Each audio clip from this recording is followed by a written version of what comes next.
Hi everyone, I'm Nick Camito, joined by my co-host Mitch Bell. Mitch, how are you doing today, and what are we getting ourselves into? I am doing fantastic because this is the largest Tartiflette Games event we have ever held. 26 riders submitted videos for this competition, so we are going to split it into 2 videos. Today we have the Qualifiers, which features the 11th through 26th place finishers, and then next week we will premiere the top 10 to see who takes home Tartiflette Games Gold. Now, for our listeners who might not know what the Knuckle Huck competition is, can you give them a little explanation on it? I sure can. The Knuckle Huck was an event that premiered at the X Games this year. It takes place at the location of a big air jump, but instead of hitting the massive kicker, the skiers go over the knuckle, or the rollover part that goes towards the landing of the jump. So they get to be very creative with their tricks, looking for lots of style, lots of flair, creativity, and of course to see some difficult tricks as well. That sounds awesome, and now that everyone knows what to expect, let's jump into it. Riders 26 through 21 are coming up now, and we will be back after those 6 runs to discuss our top highlights.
She found a way into my heart.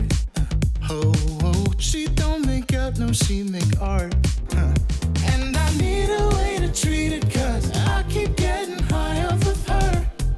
Off of her. I know that you'd be bad from the minute I saw you. But somehow I keep running back to you. Back to you. Back to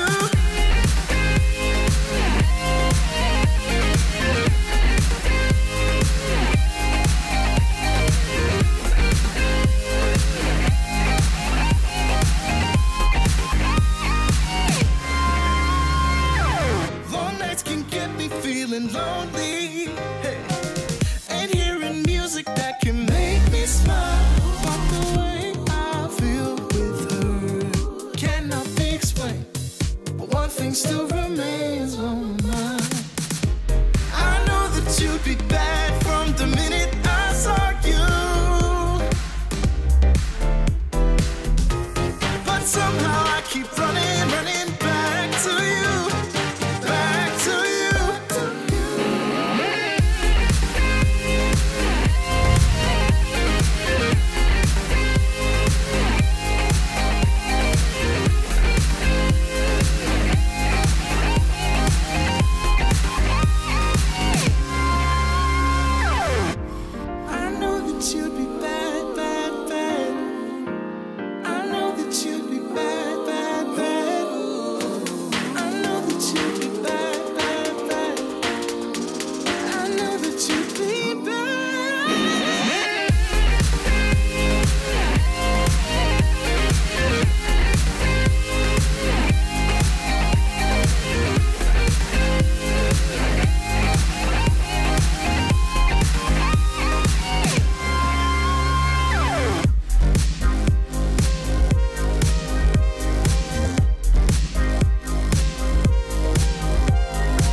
Wow, those were some crazy runs to kick off the competition. There was a ton of creativity. The one I want to take a look at a little bit closer was Charlie's run. During his third run, I believe that, yes, he did. He jumped sideways off of the ramp and then continued on with his Knuckle Huck trick. That's an insane use of the course that was out there, just dripping with style, and I would love to see more of that. And I mean, talk about creativity. I think we're going to be seeing a ton more where that came from. I want to take a look at Talik 5's second run of this competition, where he does a gorgeous little flip before he even touches the knuckle, and then just, that's almost like a scorpion, like an inverse scorpion down the side of the knuckle. That is a dirty run. Yeah, that was a close second favorite for me out of that group, and let's just remember that was the bottom 6, so I can't imagine what lies ahead. Well, let's jump into those next 5 so we don't have to keep Mitch waiting.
Can't believe that we have another video to make after these. These runs are getting bigger and bigger. These monster jumps are just incredible. I want to take a quick look at Steepy B's second run for 17th place. Run 1 had some huge air, but what I really want to focus on is run 2 here. We get some awesome lateral rotation off of that knuckle, and just in time, that ski pole comes down and brushes the edge of that jump. Not to mention that yellow jacket is fly as a, well, it's pretty fly. Mitch, what about you in that grouping? I liked what I saw from Skips' second run, where he gets the tips just to brush the snow and creates a beautiful powder explosion. Just really getting close to that knuckle is what I'm looking for. And before we get to our final 5 riders of this week, I just want to point out that the Knuckle Huck competition was made from a part of the trick park that no one ever really utilized. This isn't a jump, this isn't a rail, this is the landing pad, the crest of the landing pad for the ramps. So the creativity is limitless for these contests. Yeah, people have been doing creative jumps before. If you look at Check My Steez, for example, just some gorgeous riding, really looking for some awesome features. But this was brought to the X Games from some of the skiers who did love to get creative off that knuckle, and now it has just exploded. So let's take a look at riders 15 through 11.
shifting skies, a new perception in his mind.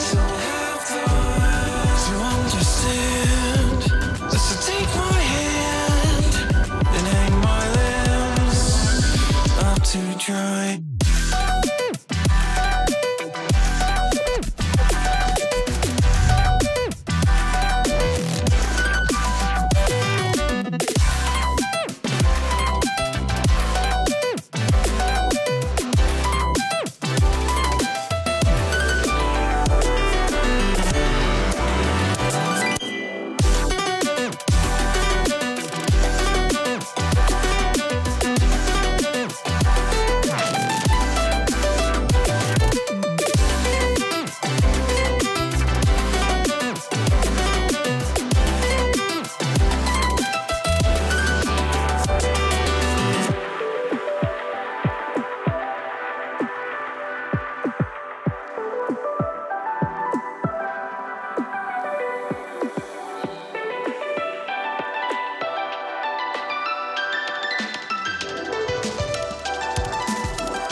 I cannot believe it, but these runs just keep getting better and better.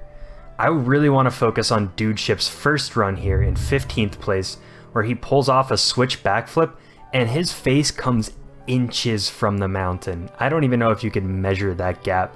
Just staring down the mountain with a cold face and then sticks the landing. It is just insane.